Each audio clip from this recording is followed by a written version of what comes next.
Tapi min huruf jar min istighfari lah.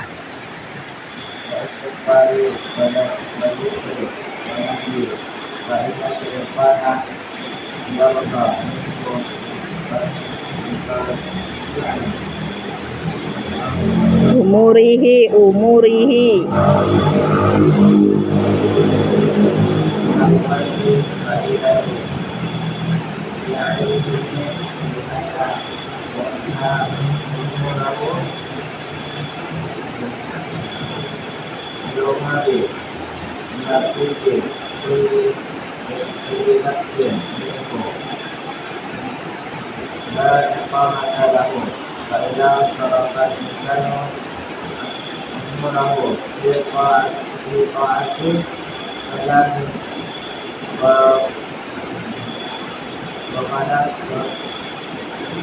Salama wa hannama.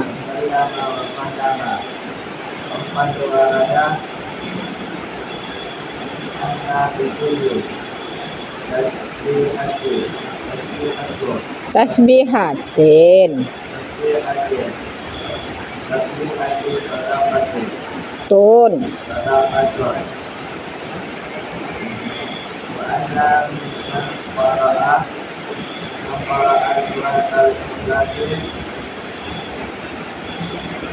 Asyara maratin.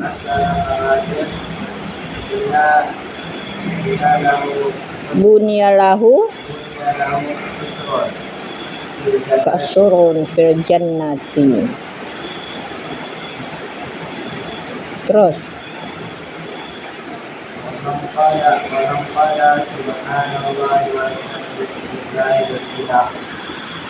perhatikan.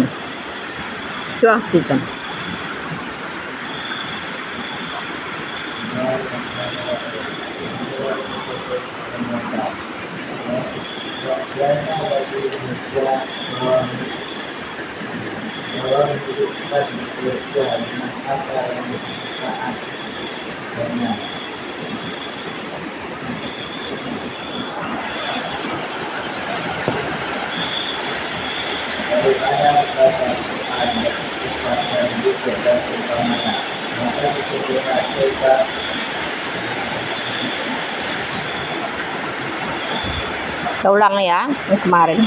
Bismillahirrahmanirrahim.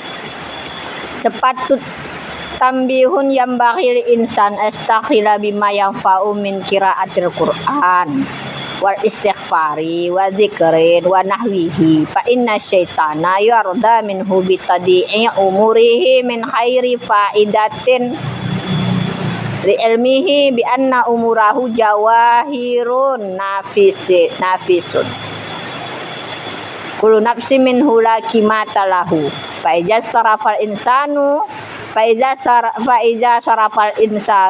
umurahu pitaatin salama wa hanama. Sebermula ini itu satu peringatan.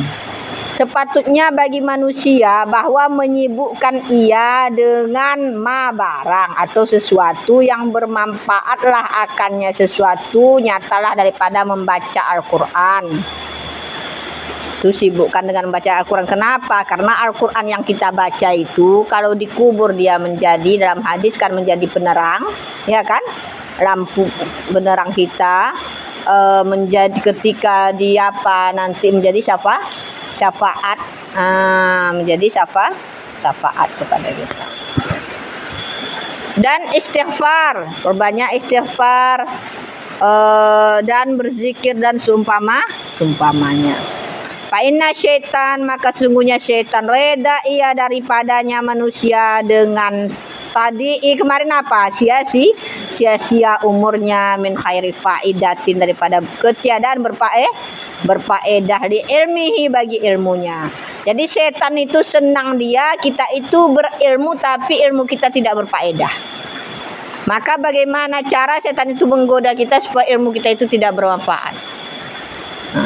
Buat ilmu kalak tinggi tapi orang bermanfaat untuk dunianya, apalagi untuk akhiratnya. Ini apa?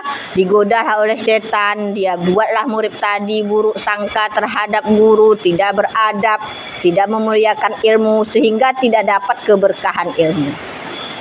Kalau sudah tidak dapat keberkahan ilmunya, maka sudah jelas ilmunya itu tidak bermanfaat di dunia, apalagi di akhirat. Nah, maka hati-hati kita dalam beradab terhadap ilmu maupun ahli ilmu yang telah kalian pelajari dalam kitab Ta'lim, sehingga ilmu kita itu tidak sia-sia. Jadi setan itu dia bukan menggoda kita itu melalui apa tadi, tapi melalui apa? Dibuatnya kita itu gemar kepada ilmu tapi tidak beradab terhadap ilmu dan ahlinya, sehingga ilmu itu sia-sia. Itulah trik setan tadi. Dia senang belajar, menghafal apa. Oh, mantap dia ini. Tapi dia buat digodanya bagaimana? Orang tadi hilang adab. Hilang adab. Suuzan dan sebagainya, sehingga apa ilmunya tadi tidak ada keberkahan. Wakat warada, dan sungguh telah datanglah anna bahwasanya bikuli tasbihatin, dengan tiap-tiap tasbih itu sedekah. Jadi tasbih yang kita baca itu jadi sedekah.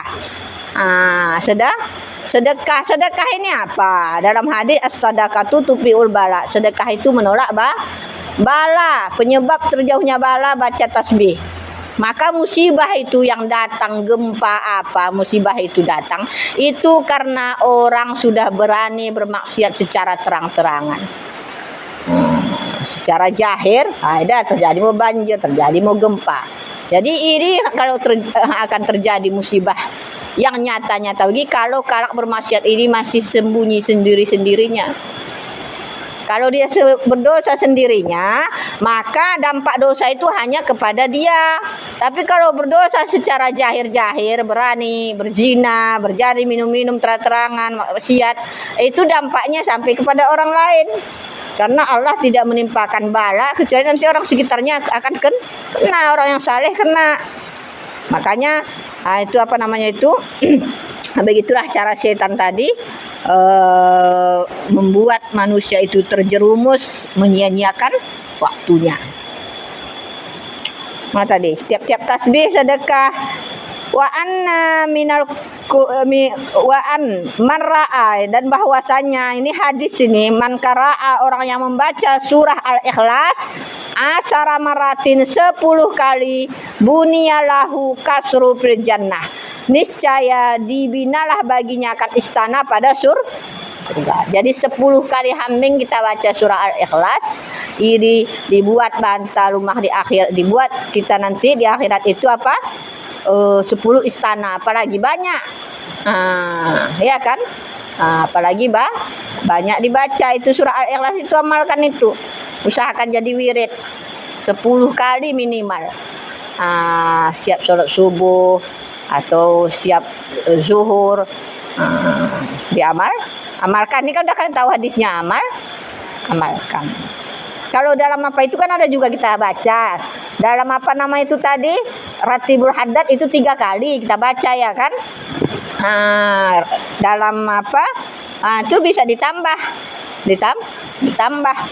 diperbanyak. Wa mangkala, dan orang yang berkata ia akan subhanallah walhamdulillah ilah, hurisat lahu syajaratu fil jannah, niscaya ditanamkanlah baginya, artinya dibuat pohon, ditumbuhkanlah baginya akan sajarat pohon fil jannah pada surga. Baca subhanallah walhamdulillah wala ilaha illallah wallahu akbar.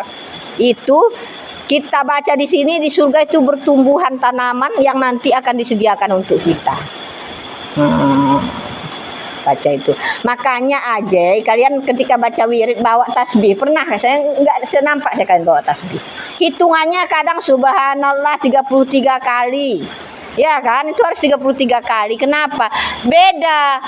Kenapa ada hitungannya wirid itu? Itu kalau kunci, kalau enggak pas-pas, enggak mau anaknya itu enggak sesuai, enggak mau dia terbuka ya kan? Itu ada apanya itu, membuka apa nama itu, ada hikmahnya yang besar terkandung di situ. Kenapa harus 33 kali? Itu untuk ke depan bawa nanti subuh ya, kalian bawa tasbih, jangan salah-salah hitungan. Saya sering tuh, saya kadang kan pakai jari. Kalau saya tinggal tasbih itu kadang kurang kalau dibaca orang ini kan. Kadang kurang.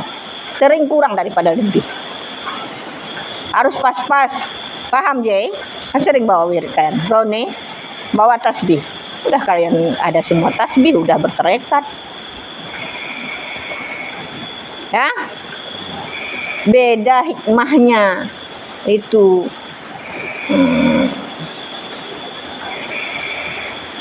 Amalan itu ada buahnya. Ada buah amalan itu di dunia ini bisa kita rasakan manfaatnya. Di akhirat nanti apalagi buah daripada amalan itu macam surah Waqiah apa?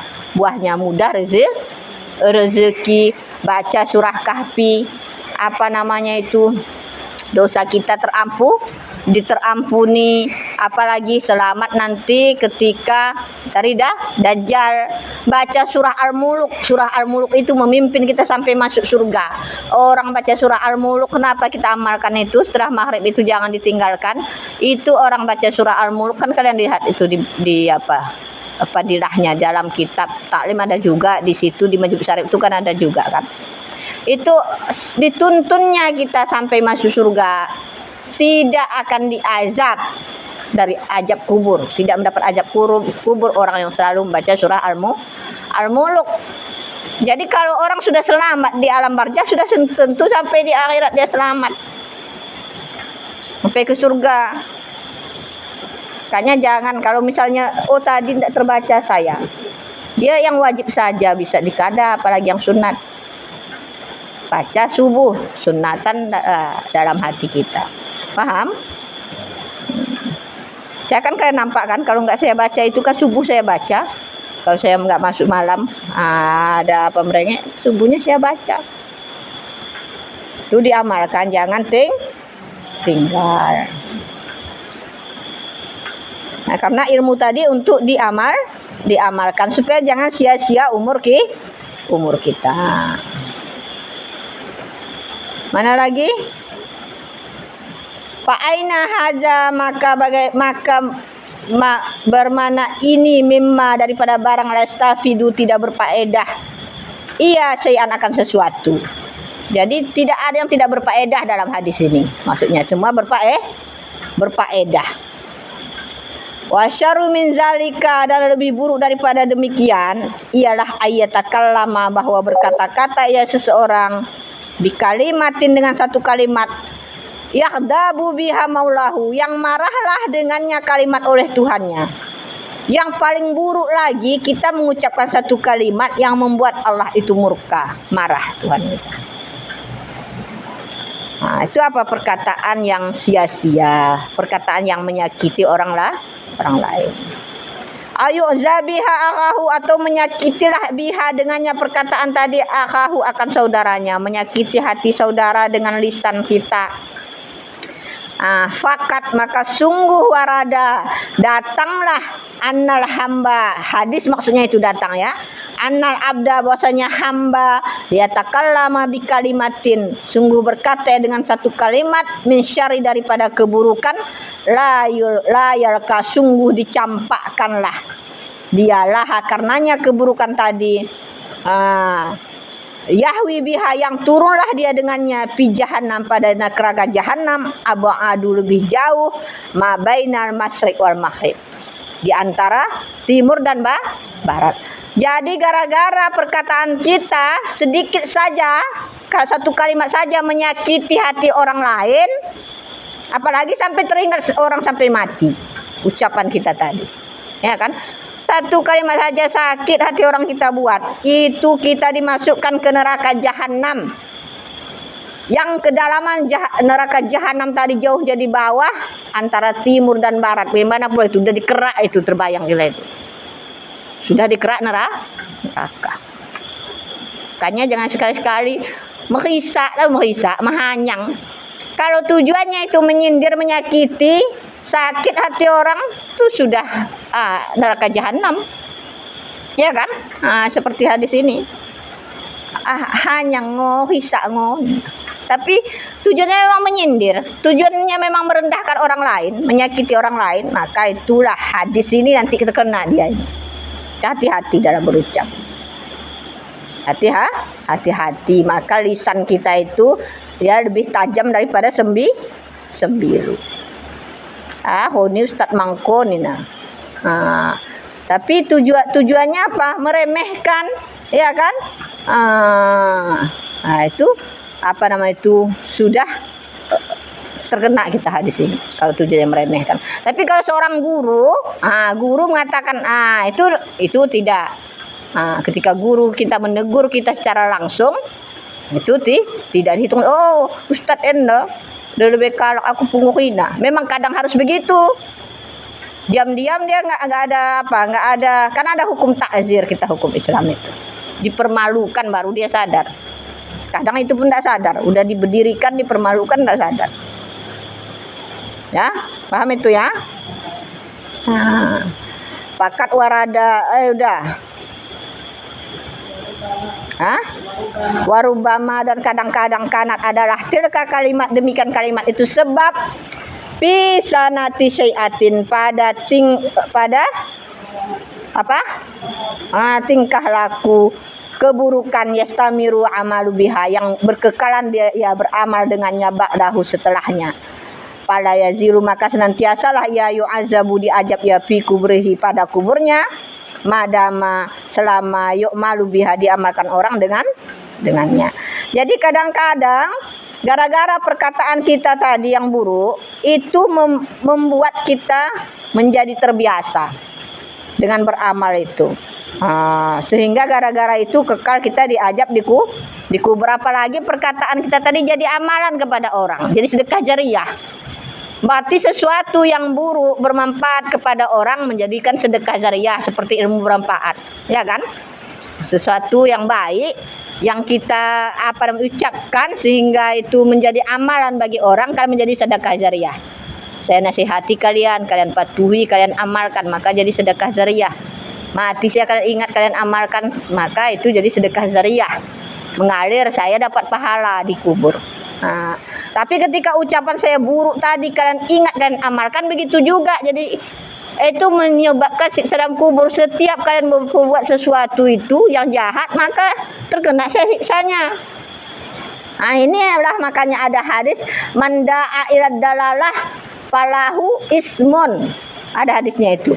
Siapa yang mengajak kepada kesesatan maka baginya itu suatu dosa.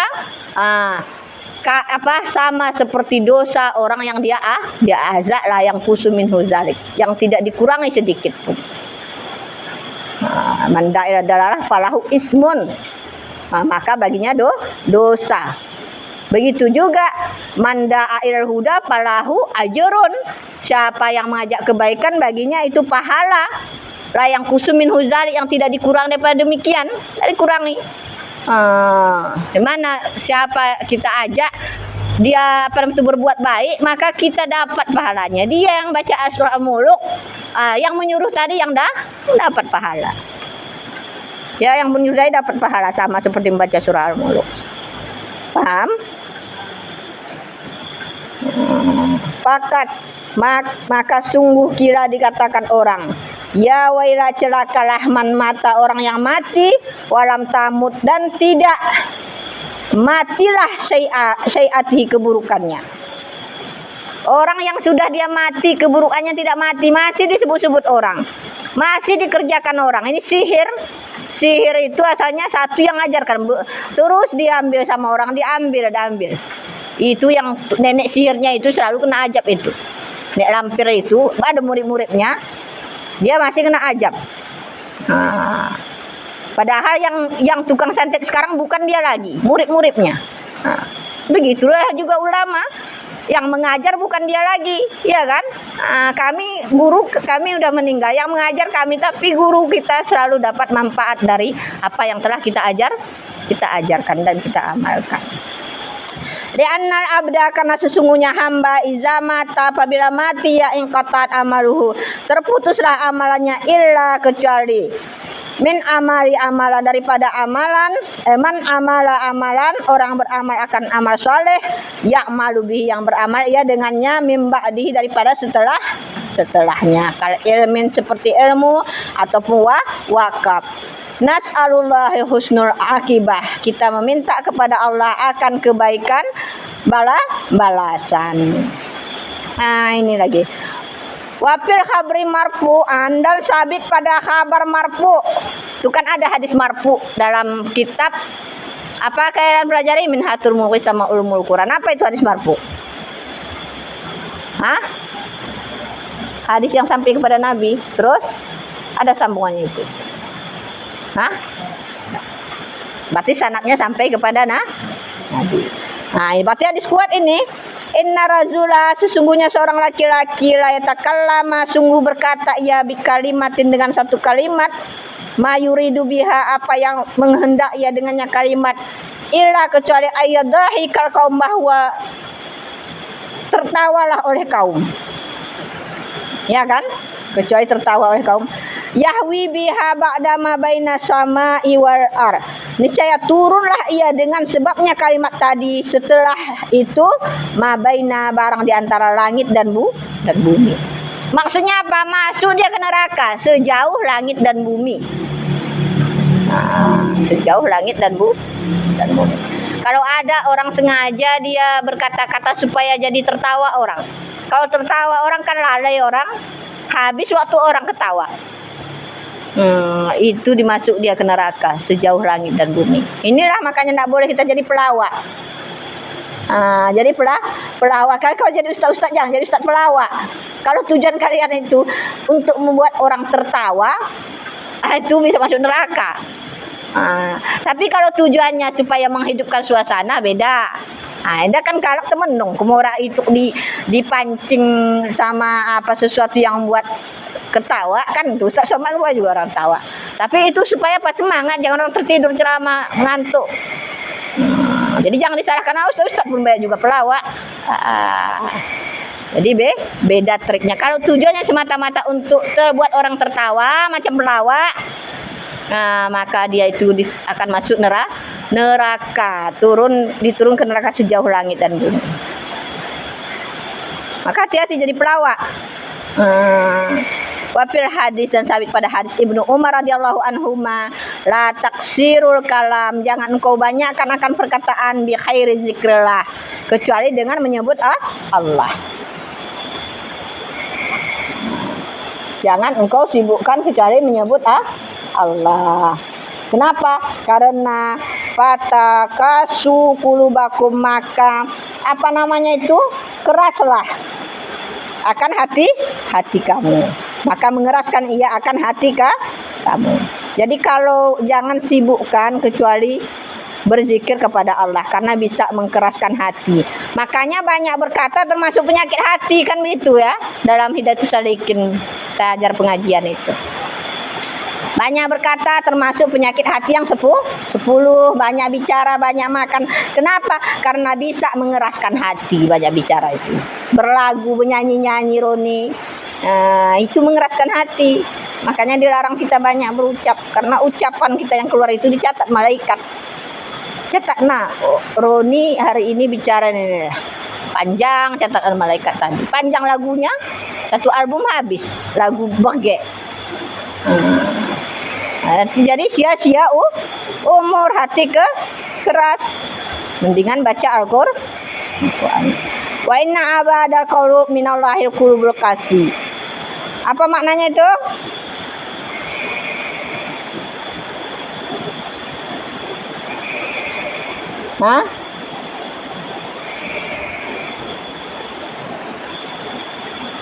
Dan sesungguhnya hati yang paling jauh itu dikenggoda.